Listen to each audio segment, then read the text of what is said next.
Assalamualaikum warahmatullahi wabarakatuh. Selamat berjumpa kembali dengan Bapak Yanto Sugianto dalam materi Sejarah Indonesia. Kali ini Bapak akan membawakan materi tentang Sumpah Pemuda. Materi ini tentu saja tidak asing di telinga kalian karena setiap tahunnya kita peringati eh, Sumpah Pemuda tersebut. Baik, langsung saja kita awali pembelajaran hari ini. Tujuan pembelajaran hari ini yaitu peserta didik dapat menganalisis mengenai Sumpah Pemuda dan nilai-nilai penting yang terdapat dalam Sumpah Pemuda melalui video pembelajaran secara daring dengan metode diskusi dan tanya jawab dengan tanggung jawab dan rasa nasionalisme, serta dapat menyusun laporan mengenai Sumpah Pemuda dan nilai-nilai yang terkandung di dalamnya dalam bentuk tulisan. Materi ini dapat kalian lihat sebagaimana yang ditulis dalam peta konsep. Ada 5 pembahasan, yaitu yang pertama Federasi atau Front Sawo Matang, yang kedua adalah Cita-cita Persatuan, ketiga adalah Kongres Pemuda 1, selanjutnya Kongres Pemuda 2, dan diakhiri dengan nilai-nilai yang terkandung di dalam Sumpah Pemuda.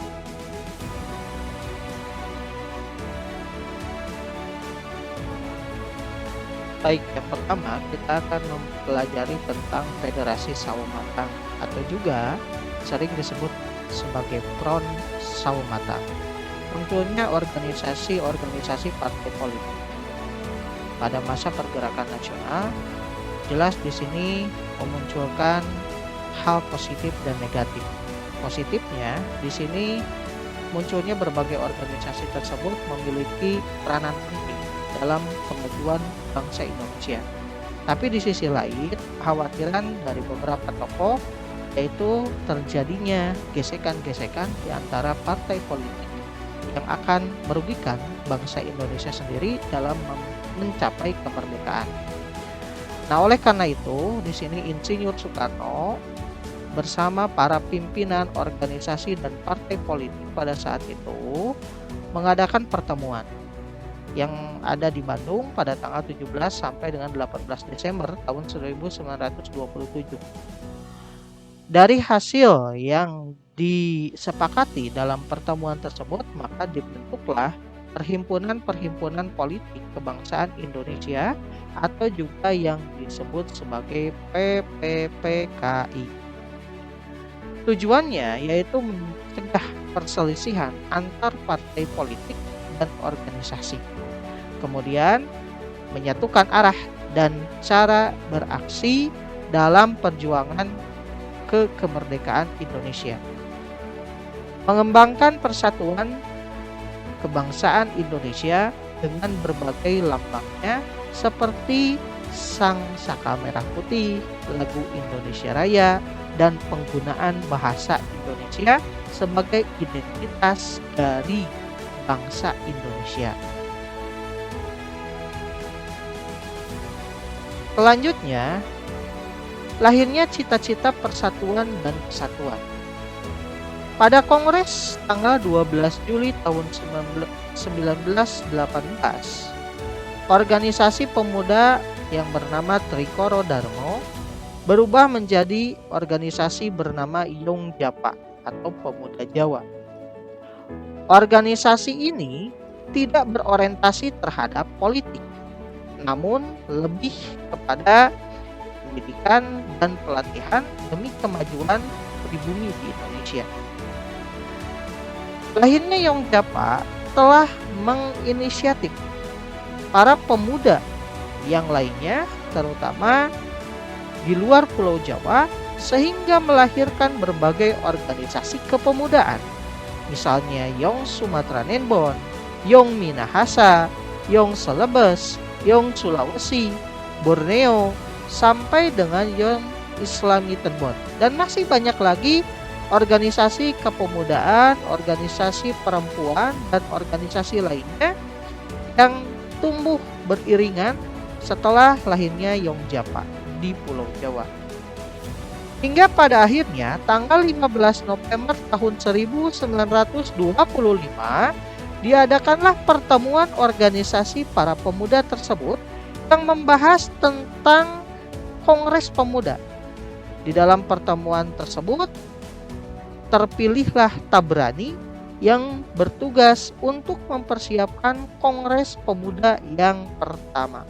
Nah, jadi dengan kata lain, para pemuda dari berbagai organisasi kepemudaan di daerah dan di Pulau Jawa itu menyebabkan adanya komunikasi di antara para pemuda tersebut yang menginginkan adanya persatuan terhadap bangsa Indonesia, terutama di kalangan para pemuda, sehingga akan kokoh persatuan dan kesatuannya dalam melawan penindasan dan diskriminasi yang dilakukan oleh kaum penjajah. Kongres Pemuda yang pertama diselenggarakan pada tanggal 30 April sampai 2 Mei 1926. Diadakannya rapat besar tersebut di Jakarta dan ketuanya yaitu M. Tabrani. Tujuan dari kongres ini adalah mencapai perkumpulan pemuda yang tunggal, yaitu membentuk satu badan sentral yang dimaksudkan untuk memantapkan paham persatuan kebangsaan dan mempererat hubungan antara semua perkumpulan pemuda kebangsaan yang ada di Indonesia. Kongres Pemuda pertama menghasilkan keputusan yang mendasar, yaitu kongres menyangkut pengakuan dan menerima cita-cita persatuan Indonesia. Nah, tetapi Kongres Pemuda pertama ini dirasa belum puas, sehingga perlu diadakannya Kongres Pemuda selanjutnya, yaitu Kongres Pemuda II. Kongres Pemuda II diinisiasi oleh Perhimpunan Pelajar-Pelajar Indonesia yang membentuk panitia kongres pada bulan Juni 1928.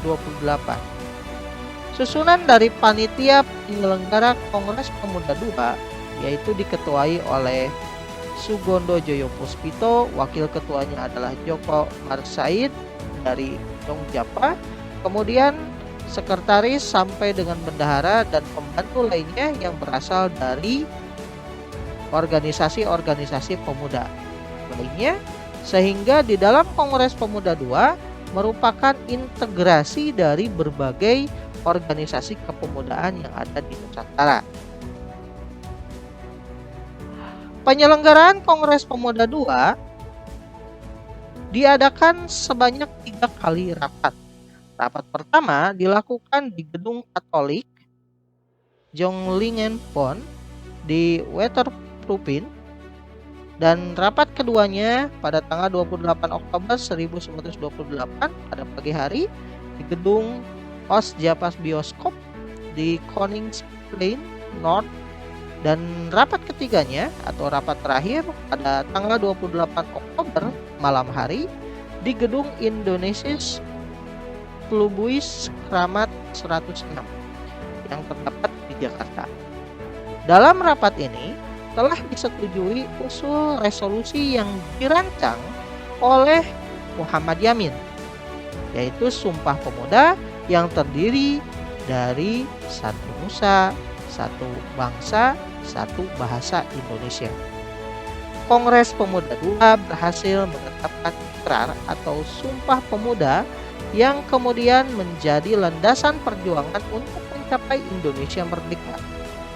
Pada malam penutupan Kongres Pemuda II, pertama kalinya lagu kebangsaan Indonesia Raya diperdengarkan instrumen musiknya oleh W.R. Supratman. Peristiwa Sumpah Pemuda ini merupakan puncak dari pergerakan nasional Indonesia, dan oleh karena itu pada setiap tanggal 28 Oktober sampai dengan saat ini terus diperingati sebagai Hari Sumpah Pemuda. Berikut ini merupakan gambaran bagaimana Sumpah Pemuda itu terselenggara. Gambar yang pertama adalah teks atau naskah Sumpah Pemuda yang berisi satu bangsa, satu nusa, dan satu bahasa Indonesia. Dan yang kedua, di sini adalah ilustrasi dari pelaksanaan Kongres Pemuda II dan diperdengarkan pertama kalinya lagu kebangsaan Indonesia Raya yang dilakukan oleh W.R. Supratman dengan gesekan biola. Nilai-nilai apa saja yang terdapat dalam Sumpah Pemuda?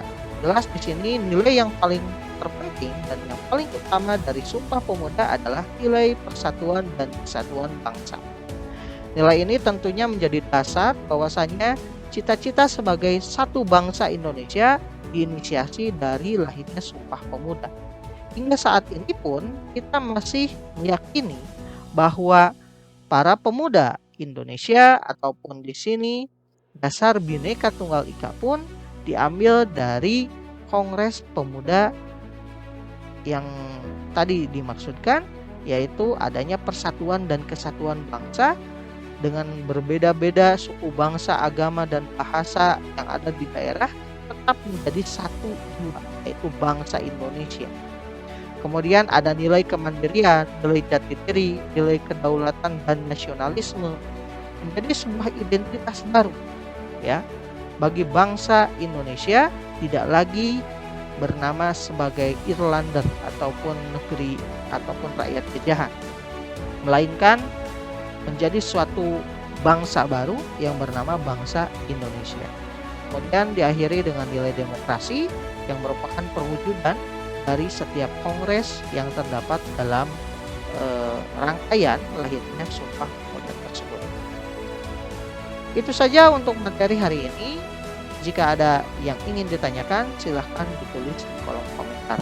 Terima kasih, sampai jumpa di lain waktu.